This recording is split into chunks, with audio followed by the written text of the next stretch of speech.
जनसंघ इसकी घोर निंदा करता है। आज ये बलराज माधव का नाम लेना पसंद नहीं करते। पंडित दीनदयाल की हत्या में किसका हाथ था? डॉक्टर श्यामा प्रसाद मुखर्जी की हत्या किसने करी? राजनीतिक से क्षेत्र हस्तक्षेप कर रहे हैं दूसरे धार्मिक क्षेत्रों में। इनके अंधभक्त जो लोग हैं, जिनको एबीसी नहीं पता, जिनको धर्म के बारे में ज्ञान नहीं है, वो शंकराचार्य को गाली दे रहे हैं। 24 घंटे के बाद राम मंदिर की प्राण प्रतिष्ठा होगी। 60 वर्षों तक जिस राम ने भारतीय जनता पार्टी के अंदर प्राण फूके, कल भारतीय जनता पार्टी राजनीतिक तौर पर उनके अंदर प्राण फूकेगी। राम मंदिर का जो उजियारा है वो जिस दीपक से शुरू हुआ वो है जनसंघ। जनसंघ ही भारतीय जनता पार्टी की नींव है। जनसंघ वो संगठन है जिसने हिंदुत्व को पहली बार एक राजनीतिक पार्टी के मंच पर लाया। अभी हम लोग बैठे हुए हैं जनसंघ के राष्ट्रीय उपाध्यक्ष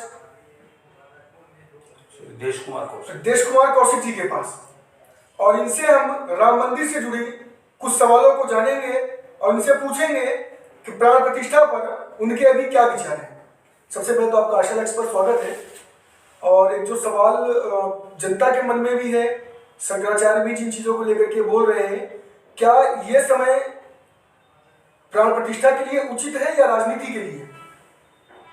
आपका बहुत बहुत स्वागत है। अखिल भारतीय जनसंघ के जो संस्थापक सदस्य बलराज माधव जी थे, उन्होंने इस विषय को बहुत पहले उठाया था। और जब ये विषय राम जन्मभूमि का आज वर्तमान में आरएसएस, विश्व हिंदू परिषद या भाजपा ये बाद में बने हैं, इससे पहले कल्पात्री महाराज जी ने भी उठाया था। तो इसलिए राम मंदिर का राजनीतिकरण करना या राजनीतिक लाभ के लिए विषय उठाना मैं उचित नहीं मानता। शास्त्र सम्मत जो बातें हैं जो वर्तमान में चल रही हैं, कुछ बातों पर जो हमारे धर्मगुरु धर्माचार्य हैं, जो आदि सनातन धर्म के, वैदिक धर्म के जो आदि शंकराचार्य हैं, जिनके पदों पर चारों पीठों पर हमारे वर्तमान शंकराचार्य बैठे हुए हैं, उन्होंने कुछ आपत्ति उठाई।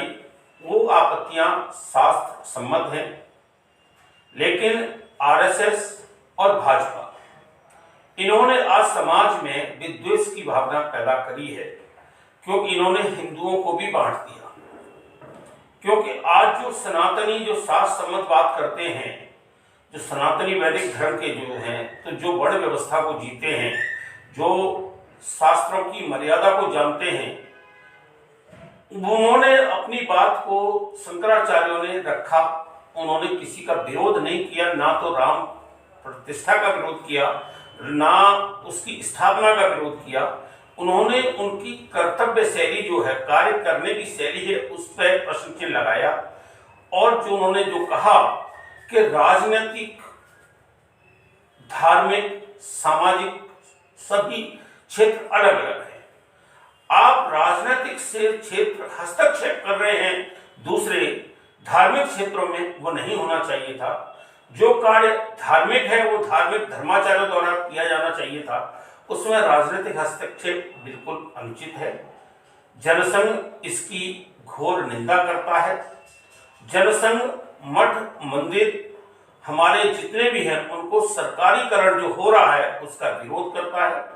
मठ मंदिर आजाद होने चाहिए, उनके अपने धर्माचार्य हैं वो अपने रखते हैं, वो अपना हमारे यहाँ धर्म की शिक्षा देना जो है संविधान में जो कर रखा है 25 में, उसके अंतर्गत हम अपने हिंदू धर्म की शिक्षा दूसरे विधर्मी दे सकते हैं।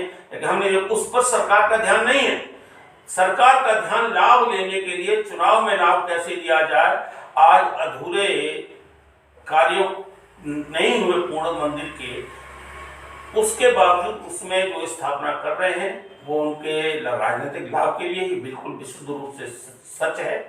और शंकराचार्यों ने किसी का विरोध नहीं किया, ना उन्होंने इस पर विरोध किया है कि ये आपका मुहूर्त है वो गलत है, ऐसा ही है। उन्होंने कार्यशैली पर, पद्धति पे जो, क्योंकि शंकराचार्यों की अपनी मर्यादा है जिसके अंतर्गत वो अपने मर्यादा का वहाँ पालन नहीं हो पाता, उपस्थिति वो बाद में दर्शन कर सकते हैं, लेकिन उनको इनके अंधभक्त जो लोग हैं, जिनको एबीसी नहीं पता, जिनको धर्म के बारे में ज्ञान नहीं है, वो शंकराचार्य को गाली दे रहे हैं, हमारे धर्म गुरुओं के लिए अपशब्दों का प्रयोग कर रहे हैं। यह घोर ही निंदनीय है।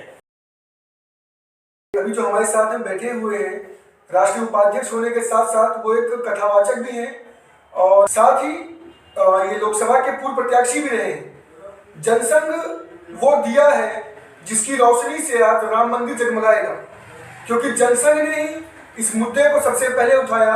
जनसंघ ने ही 370 के मुद्दे को उठाया। जनता पार्टी से जनसंघ अलग हुई केवल इस मुद्दे पर कि आरएसएस को बैन किया हुआ था।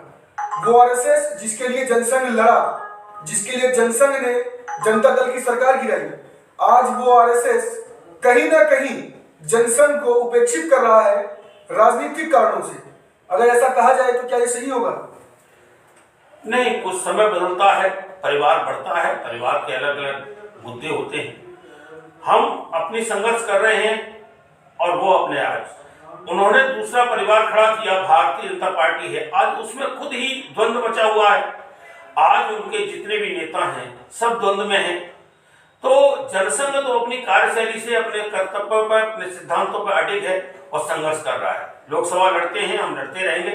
हम अपने वैदिक सिद्धांतों पर अखंड हैं, खड़े हुए हैं, सिद्धांत हमारे पूरा पूर्ण है। वो सिद्धांतों से समझौता करते रहते हैं। उनको सत्ता सुख चाहिए, हमको सत्ता नहीं, हमारी विचारधारा हमें प्रमुख है, हम अपने विचारों पर अडिग हैं। जो आज राम मंदिर, हमें खुशी है कि हमारा कम से कम हमारे संस्थापक सदस्य थे, उनका दिया हुआ पूर्ण दो हमारे मुद्दे पूर्ण हो गए। एक धारा 370 जो डॉक्टर श्यामा प्रसाद मुखर्जी का मुख्य बंधु था, जिसके पीछे उन्होंने उनका पूरा हत्या हुई, हम तो ये कहेंगे। एक उन्हीं की हत्या, पंडित दीनदयाल उपाध्याय की हत्या की हुई। उसी में हमारे संस्थापक सदस्य बलराज मधोक जी का, जिनका सपना था, वो साकार हुआ। मैं इस सरकार को इसके लिए मैं धन्यवाद दूंगा, लेकिन इनसे एक अनुरोध भी करूंगा कि आप जिनके नाम पर राजनीति कर रहे हो, श्यामा प्रसाद मुखर्जी के नाम पर राजनीति कर रहे हो, क्योंकि इनका एक स्लोगन जो लोकसभा चुनाव, राज्यसभा चुनाव सभी में खूब जोरों पर था, जहां हुए बलिदान मुखर्जी वो कश्मीर हमारा है। 370 के लिए जो स्लोगन था वो यही था। मैं वही कह रहा हूं कि जिनके नाम पे राजनीति करते हैं, ये विश्व हिंदू परिषद, जो अपना अखिल भारतीय विद्यार्थी परिषद के निर्माता प्रोफेसर बलराज मधोक थे। बलराज मधोक संघ के बहुत बड़े प्रचारक रहे, जिन्होंने जम्मू कश्मीर से अपना जीवन शुरू किया था। आज ये बलराज मधोक का नाम लेना पसंद नहीं करते। ये श्यामा प्रसाद मुखर्जी, डॉक्टर श्यामा प्रसाद मुखर्जी और पंडित दीनदयाल उपाध्याय को अपना मानते हैं, लेकिन ये उनकी हत्या की गुत्थी क्यों नहीं सुलझाते? उनकी हत्या की गुत्थी आज तक नहीं सुलझी, चाहे वो कांग्रेस की सरकार है, अब तो 15 साल से 20 साल से भाजपा की सरकार है। तो पंडित दीनदयाल की हत्या में किसका हाथ था? डॉक्टर श्यामा प्रसाद मुखर्जी की हत्या किसने करी? लाल बहादुर शास्त्री की हत्या किसने करी? इन मुद्दों को क्यों नहीं सुलझाते?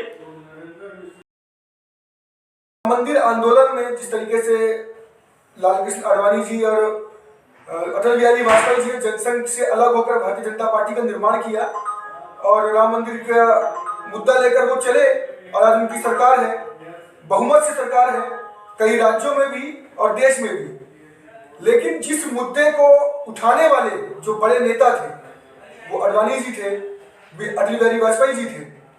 लेकिन आज राम मंदिर के जो अधिकांश पोस्टर लग रहे हैं भारतीय जनता पार्टी के लोगों के द्वारा, उनके नेताओं के द्वारा, विधायकों के द्वारा, सांसदों के द्वारा, उन तस्वीरों में, उन बोर्डों में नरेंद्र मोदी जी की फोटो है, योगी आदित्यनाथ की फोटो है, लेकिन लगभग 80% बोर्डों से लालकृष्ण आडवाणी और अटल बिहारी वाजपेयी जी का चेहरा गायब है। जो आपने कहा अटल बिहारी वाजपेयी और लालकृष्ण आडवाणी, मुरली मनोहर जोशी, इस यात्रा के जो कर्ता धर्ता थे, जिनके अस्तित्व में यात्रा चली थी, जिसके जो मूल यात्रा को रास्ता दिखाने वाले थे के.एन. गोविंदाचार्य, जिनके नेतृत्व में, जिन्होंने इसकी पूरी रूपरेखा तैयार की थी यात्रा की, के.एन. गोविंदाचार्य, के.एन. गोविंदाचार्य आज कहीं दिखाई देते हैं। संजय जोशी जो प्रतिनिधि थे मोदी जी के, उनको कोई दिखाई दे रहा है संगठन में कहीं। तो इस तरह मोदी और अमित शाह जी ने सबको भुला दिया है। आज मैं कल देख रहा था मीडिया में कि केवल गोदी मीडिया जो भी है, केवल वो दिखा रहा है, क्या यात्रा दिखाता है अडवाणी जी की, लाल कृष्ण आडवाणी जी की, मुरली मनोहर जोशी जी की फोटो उनके दिखाता है और हाईलाइट करता है केवल मोदी। क्या योगदान आडवाणी का कम था क्या उमा भारती का योगदान कम था क्या विनय कटियार का योगदान कम था क्या हमारे मुरली मनोहर जोशी जी का क्या कम था जो वहां उस समय कार सेवक में गोली चलवाई मुलायम सिंह जी ने, उस समय कार सेवक को जो बलिदान हुआ उनका कम था क्या? आज इन्होंने मुलायम सिंह को इनाम दिया क्या उन कार सेवकों को गोली चलवाने का, जिनको पद्म विभूषण से सम्मानित किया। आज उनके बेटे को आमंत्रित किया राम मंदिर पे। क्या आम जो बलिदान हुए हैं कार सेवक, उनका खून नहीं खोल रहा होगा कि जिन पर गोलियां चली, साधु संतों पर गोलियां चलाई, उनको इन्होंने केवल लाभ के लिए, राजनीतिक लाभ के लिए उनको पद्म विभूषण से सम्मानित किया। ऐसा कौन सा कार्य था? क्या हमारे शंकराचार्यों में, क्या आडवाणी जी ने या मुरली मनोहर जोशी जी ने या किसी और ने क्या ऐसा कोई कार्य नहीं किया जो पद्म विभूषण लायक है? वो उनका नाम लेना भी ये दुर्भाग्य समझते हैं, क्योंकि उनका नाम लेंगे, उनको आगे करेंगे तो इनकी छवि धूमिल होगी, ये पीछे हो जाएंगे। इसलिए केवल राजनीतिक लाभ के लिए अपने को आगे प्रदर्शित करते हुए ये जो सारा संस्करण चल रहा है, इसलिए हमें तो ईश्वर से प्रार्थना करूंगा कि इनको सद्बुद्धि दे। कम से कम ये जिनके पीछे शंकराचार्य जी ने कल कहा है, शंकराचार्य जी आघात है चारों लोग कि जिनको इनके जो लोग हैं जो गालियां दे रहे हैं, जिनको कोई तत्व नहीं। अभी एक नया और आया है कि ये पीछे बांस का, अब जिनको मुद्दा भी 2-3 मुद्दे ऐसे नए ताजी आए हैं कि कल कहा कलश नहीं है, वो ऊपर शिखर नहीं है, तो उन्होंने बांस का शिखर खड़ा कर रहे हैं, मीडिया में दिखा रहे हैं, लाए हैं बांस का शिखर करके पूरा उसका ध्वज बना रहे। क्या कल को उसको निर्मित करेंगे, उसको तोड़ा नहीं जाएगा, खंडित नहीं करेगा कि मंदिर खंडित हुआ?